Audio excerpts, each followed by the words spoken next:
According to several Cambodian provincial authorities, the situation at the border with Thailand escalated dramatically on December 9th.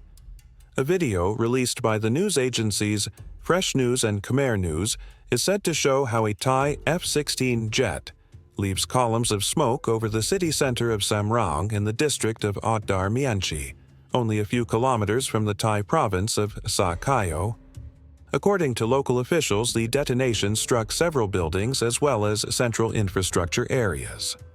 Meanwhile, officials from the province of Pursat reported additional attacks on a casino in the Tmada area, which according to their statements was shelled with heavy artillery for hours.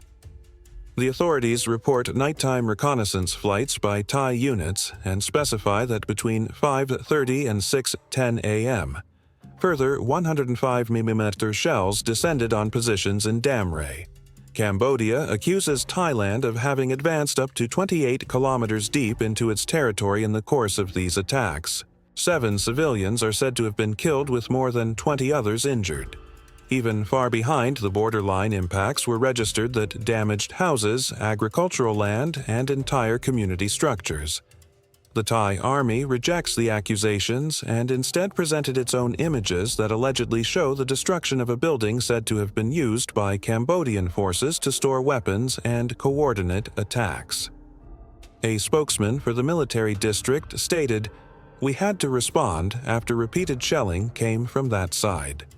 Meanwhile, Thailand confirmed at midday on the same day the deaths of 2 more soldiers from the Surinari Border Protection Unit, bringing the number of fallen Thai military personnel since the outbreak of fighting over the weekend to 3. Since July, according to authorities from both countries, the clashes have already claimed more than 50 lives and forced around 300,000 people to flee the border regions. These mutual accusations, combined with the ongoing exchange of fire, have created a situation in which both the military and the civilian population along the border are under enormous strain. According to Cambodia, several villages have already been evacuated, while Thailand reports that isolated settlements in Sa Kaeo and Surin are also being affected by the shelling.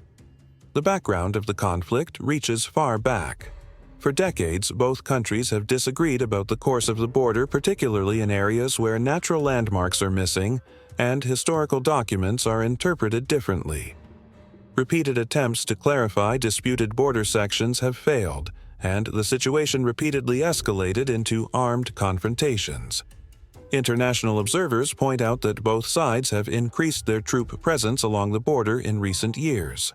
Satellite images published by several organizations show newly built positions bunker systems and artillery placements on both sides of the disputed zones.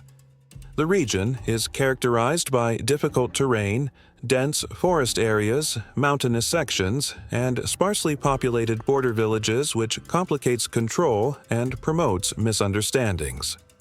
The current escalation is particularly dangerous because both armies justify their actions as defensive measures. While Cambodia speaks of massive Thai aggression, Thailand claims that it is reacting to repeated violations of its territory. This mutual narrative hardens the fronts and reduces the willingness for rapid de-escalation. In addition, the strikes in Samraong were not limited to military objects. According to local officials, civilian buildings were also hit. This further deepens mistrust between the countries and increases pressure on the governments to respond with additional force. With each new clash, the risk grows that a limited border conflict could turn into a wider regional confrontation. The regional and international reactions followed promptly.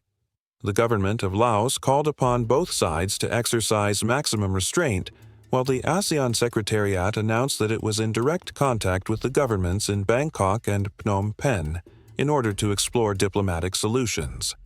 However, observers warn that ASEAN traditionally has only limited influence in bilateral military conflicts, especially when sovereignty questions and historical border treaties are involved.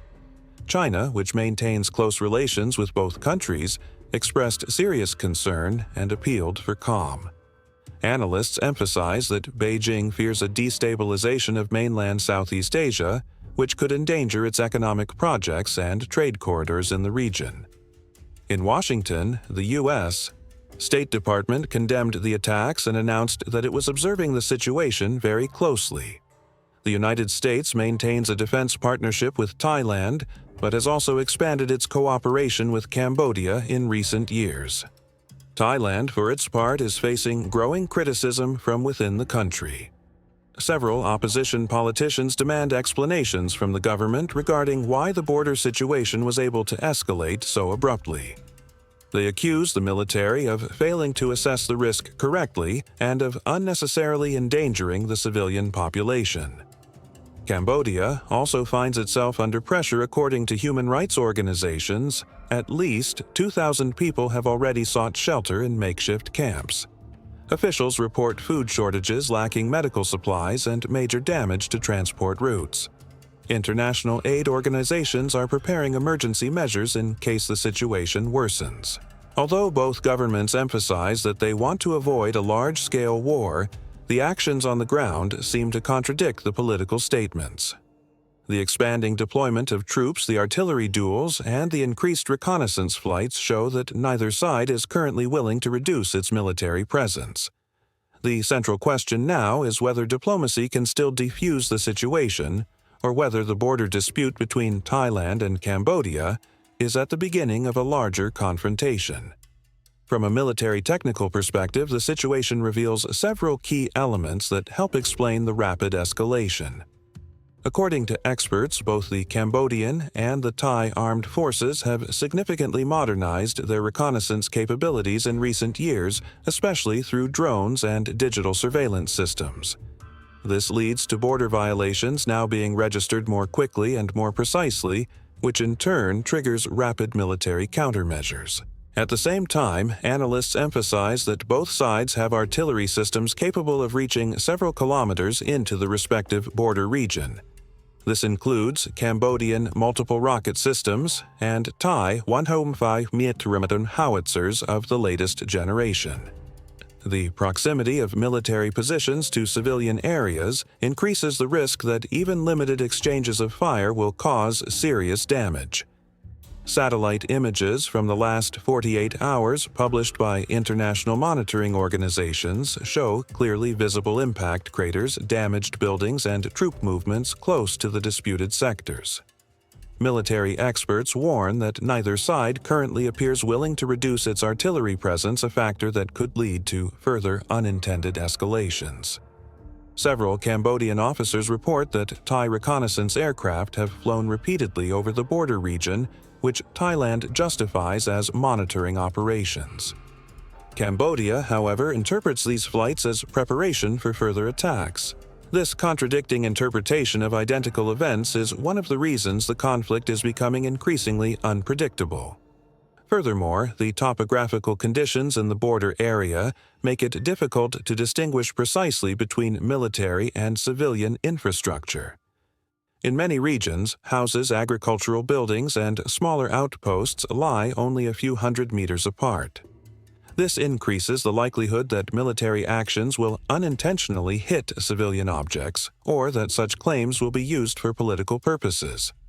The interplay of these military technical factors makes it clear why both sides speak of defensive measures, although the intensity of the attacks continues to rise. The danger lies in the fact that even minor misinterpretations can trigger a chain reaction, especially in an environment where quick responses and high readiness levels dominate daily military decisions. International reactions highlight how concerned the global community is about the rapid escalation between the two neighboring states. The United Nations called both sides to de-escalation and immediate dialogue, and emphasized that civilian lives must be protected under all circumstances. In Geneva, representatives of several humanitarian organizations warned that the situation could deteriorate rapidly if the artillery exchanges continued and more populated border regions became affected. The European Union issued a written statement urging both governments to return to diplomatic mechanisms that had been created in the past through ASEAN and bilateral commissions. However, European diplomats also conceded that many of these formats have remained inactive for years and must first be reactivated.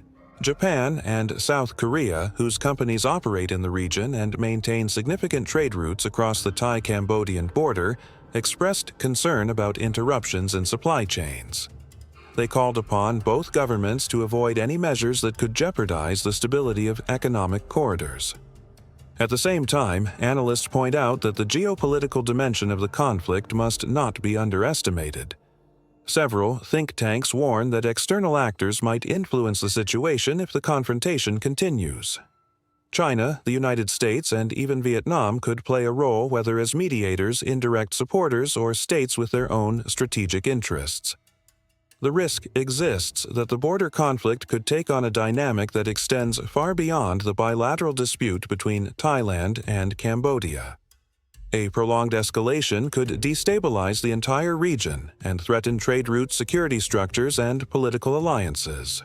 For Southeast Asia, this would represent a scenario whose consequences could extend into global markets. The developments of recent days open several possible scenarios that could significantly influence the stability of Southeast Asia. In the worst-case scenario, the artillery duels continue to intensify and both sides deploy additional forces to the border.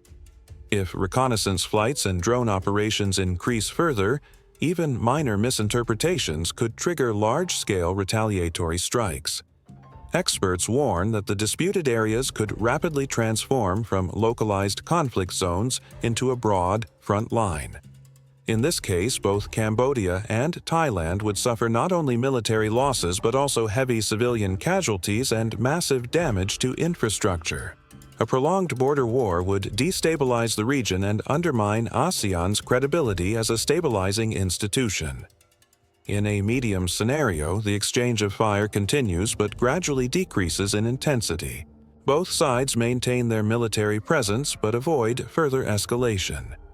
Diplomatic channels, though strained, begin to regain limited functionality, possibly through mediation by ASEAN-China or the United States. Nevertheless, mistrust remains high and the border remains a potential flashpoint. Humanitarian needs would persist, and displaced populations would require continued support. In the best-case scenario, diplomatic intervention succeeds in stopping the fighting. Both countries agree to reactivate border commissions and initiate new negotiations regarding disputed territories. International observers could be deployed to the contested areas to reduce the risk of misinterpretations.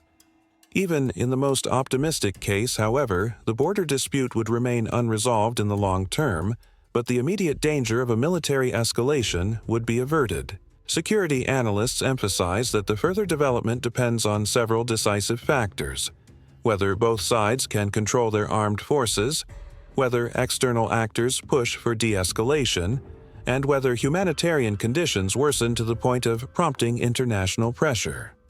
The next days will therefore be pivotal for determining whether the conflict escalates or whether diplomacy can still avert a broader crisis. The events of the past days show clearly the situation between Thailand and Cambodia has reached a dangerous turning point. The combination of mutual accusations, drone deployments, artillery exchanges, and civilian casualties has created a climate in which even small incidents can escalate dramatically. Both countries are under internal political pressure and are trying to demonstrate strength, a dynamic that increases the risk of miscalculations. At the same time, international actors fear that the border dispute could destabilize the entire region and jeopardize trade routes and security structures. Much now depends on whether diplomacy can still interrupt the spiral of escalation. ASEAN faces the challenge of playing an active role despite its traditionally cautious approach. China and the United States could intensify their mediation efforts, but their competing interests also harbor new risks. For the civilian population along the border, the situation remains extremely tense. Fear displacement, destroyed homes, and uncertainty about the next days define daily life for tens of thousands of people. We will continue to monitor the developments closely. If you do not want to miss any of our analyses, subscribe to our channel, leave a comment, and share the video. Your support helps us continue reporting independently.